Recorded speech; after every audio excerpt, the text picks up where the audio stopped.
Hello everyone, in this video I would like to interview a British guy who is living in Serbia like 6 years, and here we are with him. I met him recently in an international club, English club. So tell us about your impression about Serbia. Well, I have quite a long connection with Serbia because I first came to Serbia in 2007, I think it was, when I went on holiday in Greece. I was living in Hungary at that time, and so I drove through Serbia to Greece. So that was, and after that, when I lived in Greece, and many times I drove through Serbia. So that's how I got to know at least the motorway and the service stations and that aspect of it. Yeah. But yeah, as you said, I came here 6 years ago, and I feel very much at home. I think that's, for me, it's a home here. I mean, I'm married to a Serbian lady, have a couple of kids here. Cool. So, cool. Yeah. Yeah. So what's your work? What are you doing here in Serbia? Well, basically, my main work is as an English teacher. I've been doing that for a long time. I came to, in Hungary, I started that back, quarter of a century ago, that long. Cool. Yeah. Cool. So I do that. That's how I do that online. I have, and also a bit in language schools and so on.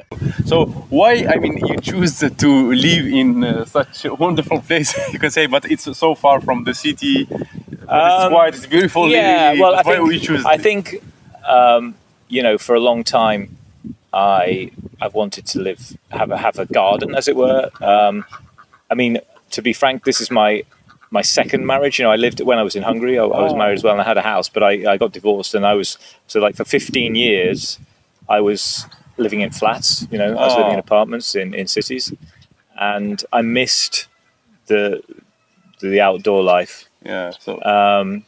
And it was just and really it was COVID that kicked this whole thing off, because we were living in the city. We were actually living in a flat in Belgrade. And then the restrictions came in that you couldn't leave your house at the weekend and so on. And my wife's parents lived in the country.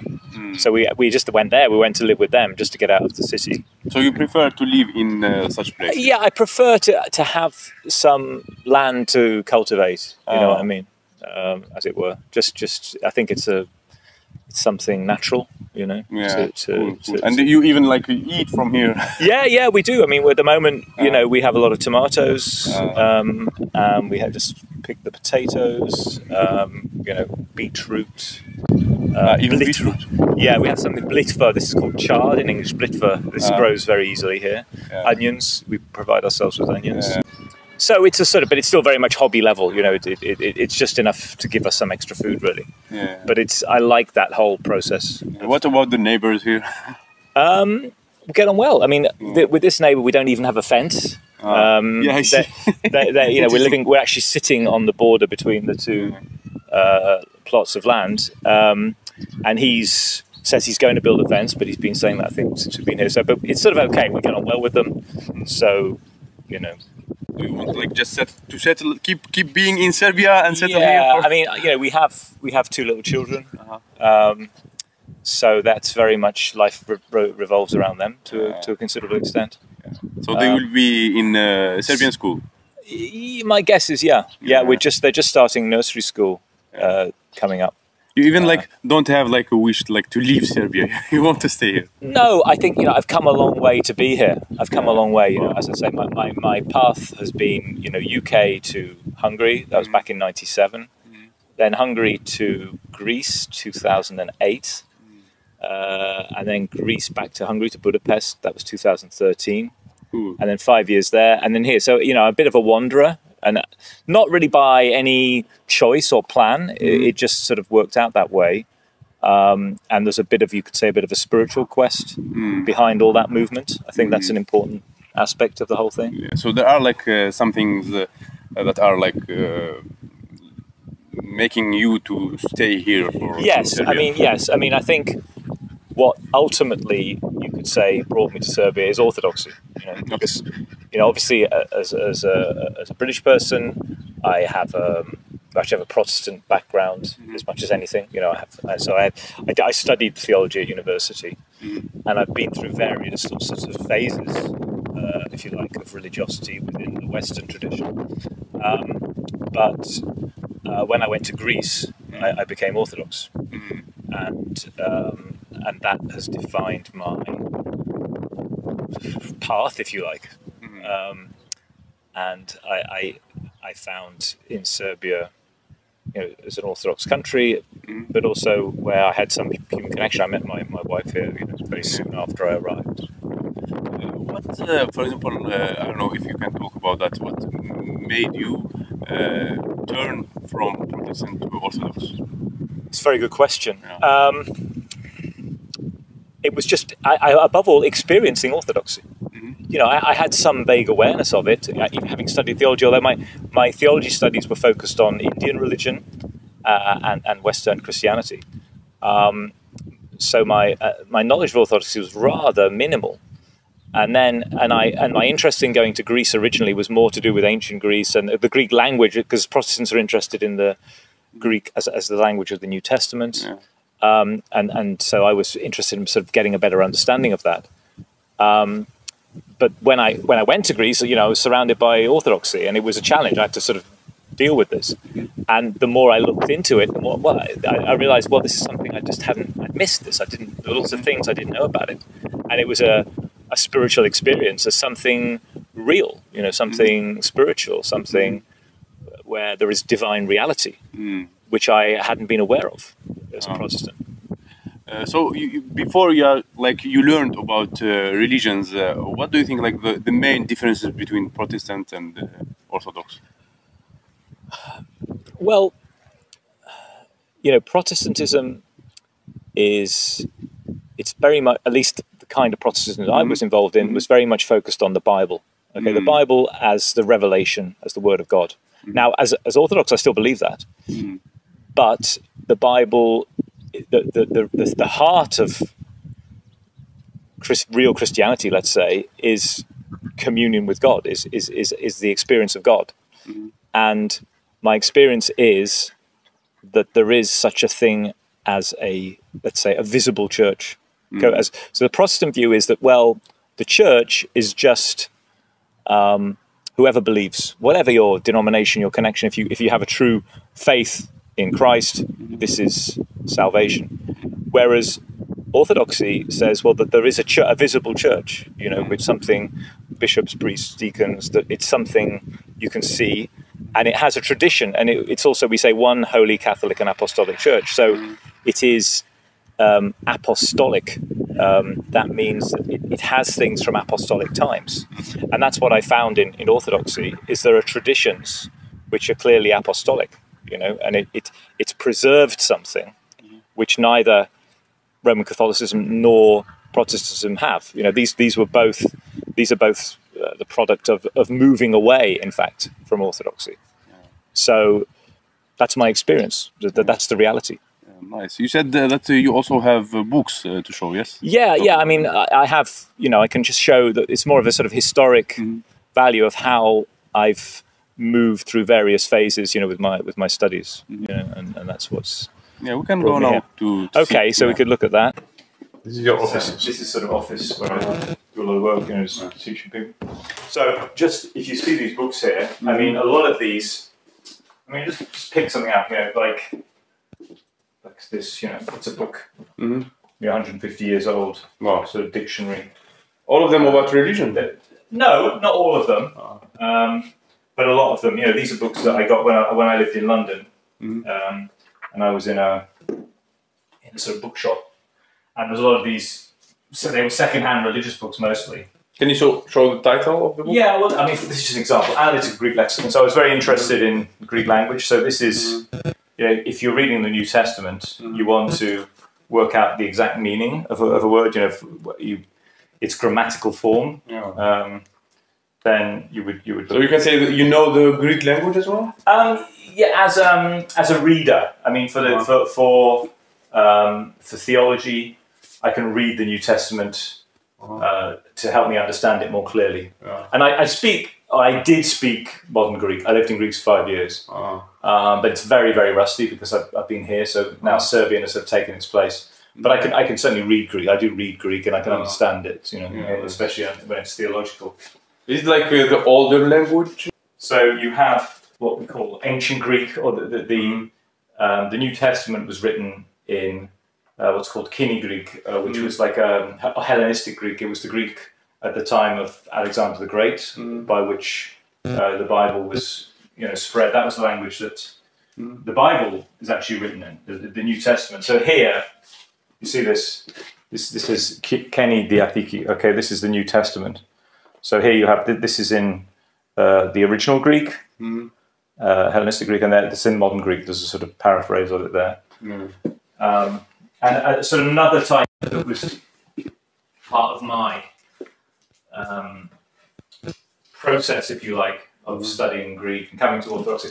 This is what we call interlinear. Interlinear. So you have the Greek, and then you have English words, English translation underneath the Greek words. So that, again, if you really want to get behind the text, what it's all about, you can use something like that. So I could also, I guess, mention Hungarian books, because I lived in Hungary for quite a while. So how many languages do you know, by the way? Well, I mean, Hungarian is, in fact, my second language, because I lived there for altogether 16 years. And it was just that kind of stage of my life where I could assimilate a language very well. So I'm fluent in Hungarian. And then, I guess when I was in Greek, I was speaking in Greece. I was speaking English, Hungarian, Greek. And then since I've come to Serbia, it's English, Hungarian, and Serbian. Although Serbian is a real challenge for me. I can communicate in Serbian, but it's a real challenge to do accurately because I find it a very complicated language. But But still, you can speak it very. I can communicate in practical situations, and I read and I listen. I listen to podcasts and so on. So I'm getting there, but it's just much slower than I thought it would. Did you learn Serbian by yourself, or somebody had yeah, basically, I've had a few lessons here and there. I would really love to have like a month when I could just study it all day, every day, and then after that, everything would be fine. And then I could mention, Serbia, but sort of there are. I mean, this would be an example of the kind of thing. This is the life of Saint Sava. Život Svetog Sava. Yeah. So this is a famous one. This is by. This is the Nikolai. He's a modern saint, basically. Vladika Nikolai, they call him, and he's done a lot of, produced a lot. He lived in the 20th century. Produced a lot of Vladimirovich. That's his name. So Nikolai Vladimirovich. You have other Serbian books, and I mean, so a lot of that, the kind of things we read are, again, it's the same. This is a catechism by also Serbian. Nikolai, Zizkov. Here it is. That's and then classic, you have classic Orthodox books like this is St. John of the Ladder, Lesvitsa. So this is the kind of thing where we like to read. The sort of core literature of Orthodoxy. You have here like the picture of the Queen, no? Yeah, that goes back to UK days. That's the Queen Mother, in fact. This is the history of Britain. So yeah, there are some English books there as well. Oh yeah, this is a book of monasteries, because we like going to monasteries, to Serbian monasteries. We've been to quite a few of them. And this is like a collection I have, shows you where all the monasteries are. We were just last weekend, we had Gornjak, a place called Gornjak, which is really, really nice. So it gives an indication of what we do. And there's a Russian book for you. There's a Russian Bible for you. So we even have that. So we try and see. Which one then? A very special one. This one. This is Greek, yeah. This is this is from a set about the history of Greece, and this was about the Byzantine period. Okay, so for Orthodox, this is very important. How the Roman Empire became Christian. So you had Saint Constantine the Great, and under him, first Christianity was tolerated, because under the Roman Empire it was persecuted, and then eventually it became the official religion. So, and you have this whole culture of Byzantium. There you see, that was the Byzantine Empire. So that was, the Roman Empire was basically Orthodox. And this is this is looking at all the different aspects of philosophy, the culture, agriculture, private life, everything really. So this is one book I bought, obviously, when I lived in Greece. Tell me please about your teaching. I mean, how you teach people, why you think what's like the special thing you have as an English teacher that you can provide to people so they will contact you? Yes, I think there's two things. There's business English and there's IELTS. I don't know if you've heard of IELTS. Yeah. So I think I've worked with a lot of business people over the years, so I'm very much aware of where they're at, and I have plenty of resources for helping them improving their, small talk, something you need for business, and then meeting skills, presentation, general phone communication. How long your experience teaching the language? It's 20 years? 6 years or something. Long time. Yeah. So I mean, I've actually worked in business as well. I worked as a business development manager with a transfer company, export transfer company. So I've done a few other things, and I do translation. I've translated, especially from Hungarian to English. That's something I've done quite a lot of. But yeah, bread and butter is just teaching. What is like the best way to contact you? So we'll put the link in. I have something called Ultimate Business English. But it's nothing. It's not some very high profile thing. It's something. In fact, I'm always looking for some possible business partner who'd like to develop something, because I don't have that side. I'm more the technical side of just teaching. But that's the kind of profile of business English. And the other thing is IELTS, which is, I think, people generally take it when they want to go and study in another country at a university, or they want to emigrate, and it's required by certain countries. But the IELTS exam, it's quite a difficult exam, it's quite challenging, but I think it provides a good opportunity to sort of expand and broaden your horizons. So I think I can do a good job helping people to get in the right mindset to do well in that exam, and as I say, just to have a wider view of the world.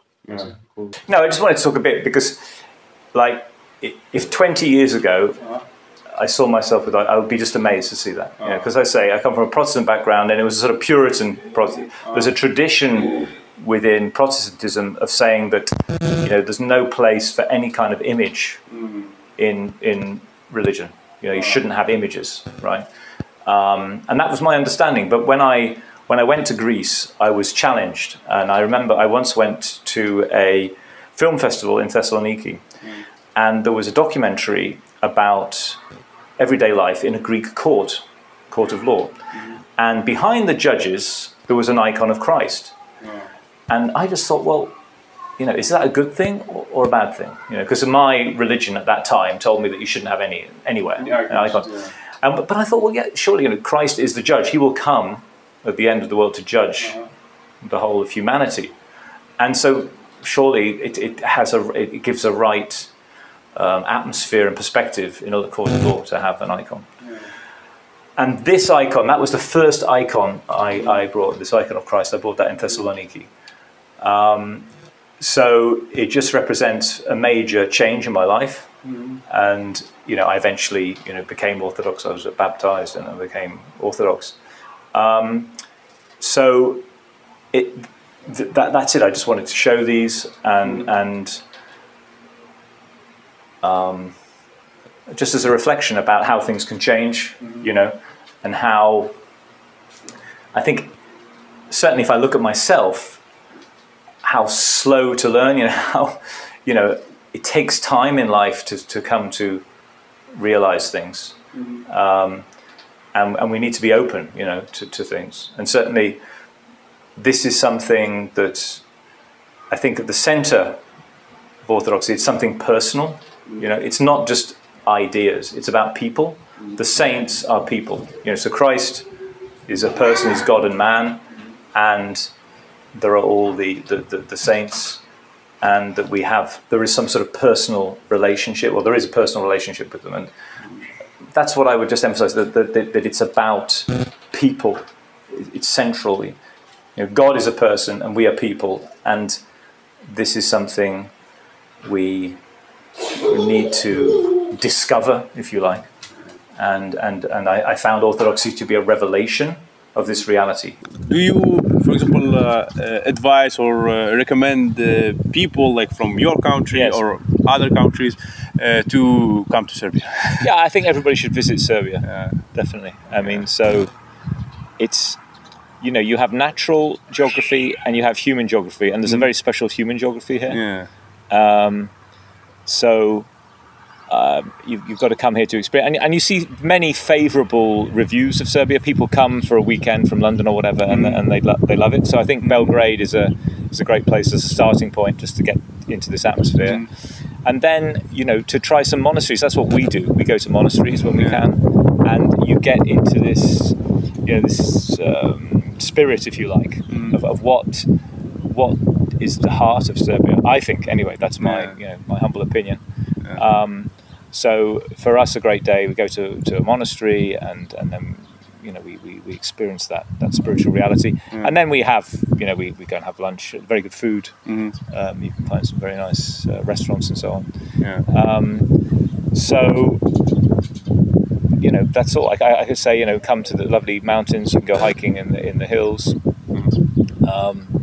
and just experience a new dimension that you might not experience before. The last question: what's the most special about Serbia?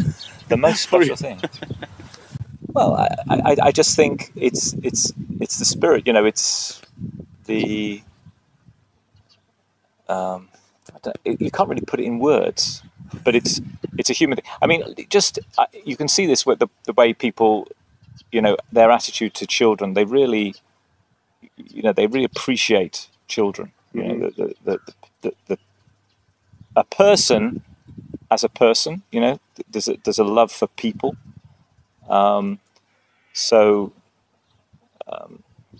Yeah, it's that human aspect. That's the most important thing. That's what I would say. And ultimately, I would say it's a very significant place. This is the meeting of all cultures. This is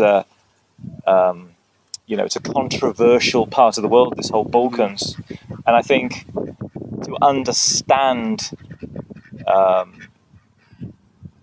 you know, Europe, to understand the humanity, this is something. I mean, certainly, you know, until I left England, right, and I went to Hungary and Greece and here, and you know, you have a whole new perspective when you see the world from another side of the existing sort of structure. What do you think? It's clear. I'm always like happy or to see people traveling the world and seeing more different sides of this world. Yes. More different style of lives, so they became more open-minded and more acceptable to each other. I mean. Well, that's it. Yeah, we need to understand each other. I mean, this is it. If we meet people. So I think we need to get beyond this. You know, the media. You know, these stereotypes about different nationalities and so on. You know, there's a lot of that, and it can be conscious. People just, you know, openly prejudiced against different nationalities, or it's sort of unconscious. Oh, well, I don't want to go. I won't go there. I won't do that. You know, it's like, but you always, when you meet people from other cultures, you always learn something. You know, and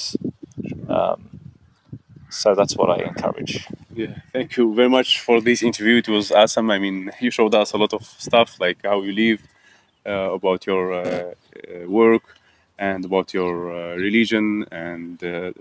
Transition, you can say, from Protestant to Orthodox. It was very nice. Thank you very much for participating in this. Well, thank you very much for the opportunity. It's been a pleasure. Yeah, you are very welcome.